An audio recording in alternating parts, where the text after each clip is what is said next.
تلخبطت كل حياتي من أول يوم انضرب كل إشي عندي، تشوشت الصورة، قمت إنسان تاني.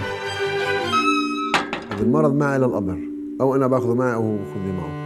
كنت أخاف ابني يلاقي أبوه عمال يشم. بطلت أقدر أتحمل، قعدت أحكي مع الأمور.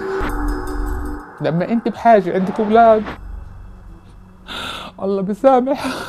بين السجون بين استعمال كلياته ما يقارب 22 سنة.